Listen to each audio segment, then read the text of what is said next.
What's up everyone, my name is Max Young and welcome to my channel. In this video I'm doing a full desk setup makeover for my mom, taking the small messy corner workspace and turning it into something brighter, more modern and way more enjoyable to work in. So let's get into it.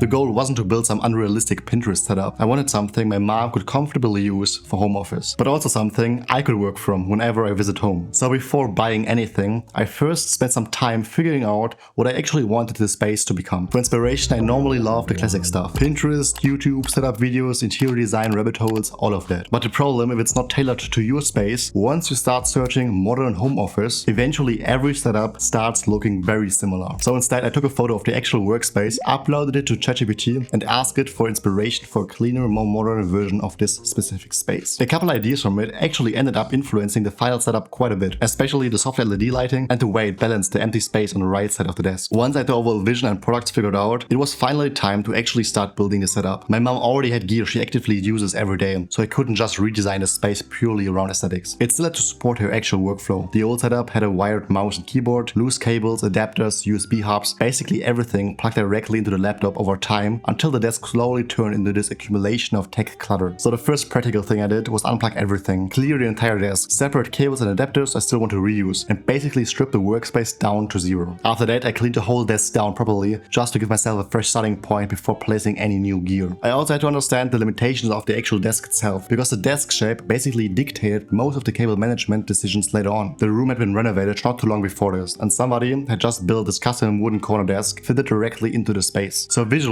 it already looked pretty intentional, and thankfully it also included a built-in cable hole, which became super useful later on for routing cables underneath the desk. But I also had to keep some things in mind. The desk sat completely edge to edge against the wall, which looks clean visually, but made setup work way harder in practice. There was no access behind the desk, limited clamp options, and only one wall outlet. So after figuring out the desk limitations, the first actual installation was the under-desk cable holder for the power strip. I wanted to avoid drilling, that's why I went with the adhesive mounting option, which sounds pretty straightforward for only one power strip, but eventually this one basically turned into cable management Tetris underneath the desk later on. After that I moved on to probably the most important part of the setup for me personally, the lighting. And honestly, figuring out the LED strips to buy took way longer than expected. Originally I wanted some kind of RGB setup because adjustable lighting generally changes the mood of a workspace a lot, especially at night or if the setup ever gets used for videos later on. But the problem with most RGB strips is that they're meant to be hidden. Once you actually start to see individual LEDs themselves, setups can start to look very cheap very quickly. Normally I would have mounted the strip somewhere underneath the desk, but because the desk sat directly against the wall, there wasn't really a clean way to hide it properly. So instead I started looking for something that could actually remain invisible while still looking modern and soft. Basically I wanted diffused lighting, no visible LED dots, warm color temperature, adjustable brightness, and something that felt clean instead of flashy. Eventually I found this Lamomo COB LED strip, which honestly turned out even better than expected. Installation itself was thankfully pretty straightforward. I mounted the control unit underneath the desk first, then ran the strip along the top of the edge of the desk using the adhesive backing. The length ended up fitting almost perfectly. I only had to trim a tiny section at the end, and once I turned it on, the difference was immediate. Even though the workspace sits next to a window, that specific corner still gets surprisingly dark, so the warm indirect lighting suddenly makes the entire setup feels cozier, softer, and honestly way more modern overall. And that flexibility meant a lot to me, because lighting completely changes how a workspace feels. After that I added something small but essential, a desk mat. I used this grey fabric Ikea desk mat that cost around something like €7. I simply just love how simply and clean it looks. One of the bigger upgrades was the monitor. Originally my mom was using a curved Full HD display, and honestly there was nothing wrong with it. For most people Full HD is still perfectly fine, but if I'm being honest, this was one of those upgrades that was partially for her and partially for me as well. Because whenever I visit home and work on editing projects there, a smaller Full HD monitor gets limiting pretty quickly. So that's why I started to look for a monitor that balanced a bunch of things at once that she would also love. 4K, modern and slim, affordable, large enough to actually see the improved resolution, but still small enough for the corner setup while leaving room for the laptop beside it. After a lot of searching, I ended up going with the Samsung Viewfinity S70D, a 27-inch 4K monitor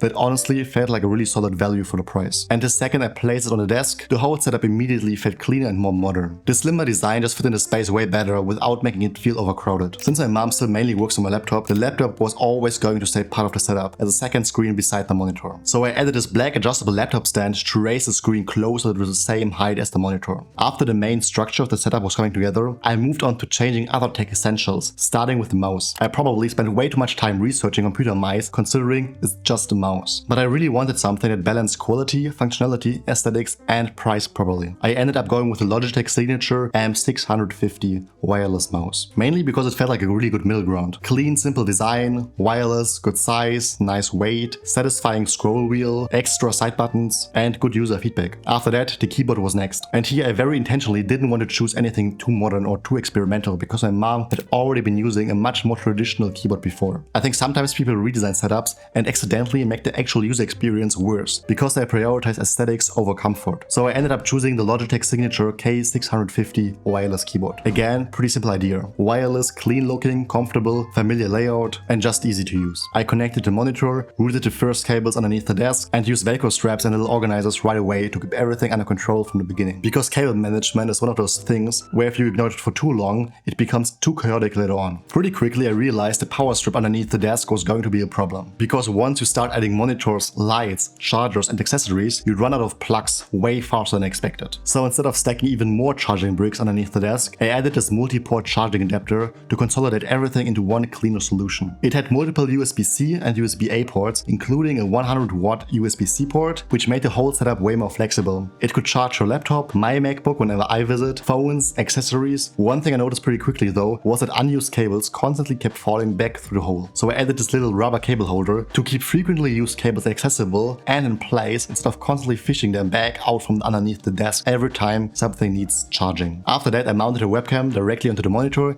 and connected it to the laptop. Then I moved on to even more lighting because honestly I think cozy setups usually come from layering multiple light sources instead of relying on one single overhead light. For this part I reused a vintage style lamp I already owned with a concrete base and exposed Edison bulb. Of course though, adding another light meant also adding even more cables underneath the desk. So I used these small adhesive cable hooks underneath to guide the LED and lamp cables more neatly along the underside instead of letting everything hang down visibly. And in the end, both lighting controls stayed easily accessible from the side of the desk, while most of the actual wiring stayed hidden. After that I added another light. This time a little Ulanzi desk light. I love that it creates softer diffused light. And you can fully adjust the brightness and color temperature depending on the situation, which makes a huge difference throughout the day. Great for normal meetings or occasionally creating content. After the lighting setup was finished, I moved on to audio and added this 5-fan microphone that I'd already reviewed on his channel before. Her headset already works perfectly fine for calls, but having a separate microphone makes the setup a lot more flexible for recordings, meetings or possible future video projects. And this mic is super beginner friendly. You basically just plug it in and it works. It supports both USB-A and USB-C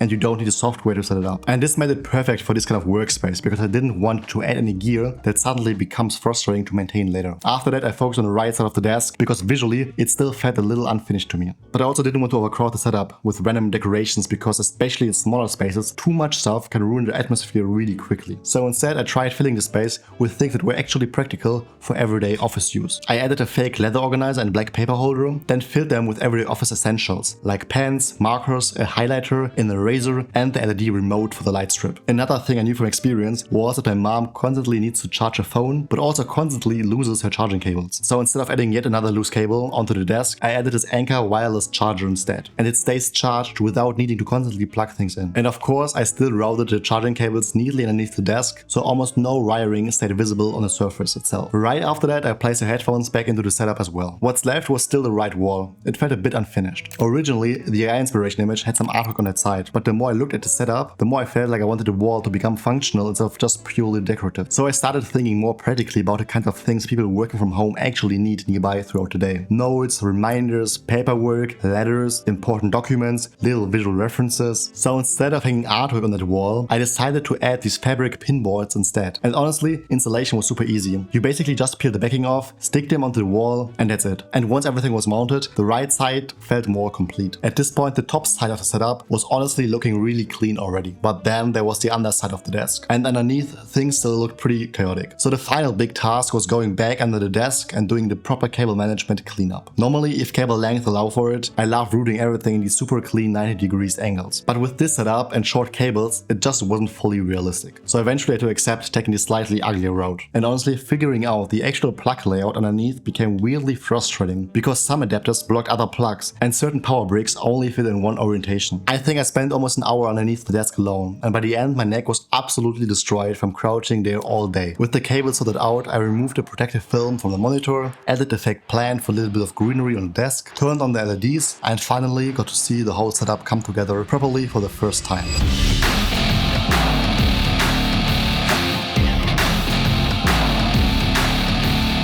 The difference felt kind of crazy considering how small the actual space was. The setup went from feeling dark, cluttered and unintentional to something that suddenly felt brighter, warmer, cleaner, more modern and way more flexible overall. And honestly, it was pretty cool to see how close the final setup ended up being to the original AI inspiration image, even though I changed a lot along the way to better fit the actual room. But the best part was of course my mom's positive reaction afterward. She was really happy with it and told me she genuinely enjoys working there now, which honestly made the whole project worth it. And selfishly, I'm also looking forward to using the setup myself now whenever I visit home and work on editing projects there. So who knows, maybe you will see some future content filmed there from this setup. Hopefully this gave you some inspiration for your own workspace or maybe your next little room makeover project. And as always, if you like this color grade, my fonts or any of my presets, they're available in my store. The link is down in the description, which directly supports the channel, so I really appreciate it. And if you made it all the way to the end, comment space down below so I know who stuck around until the very end. Thanks for watching and I will catch you in the next one.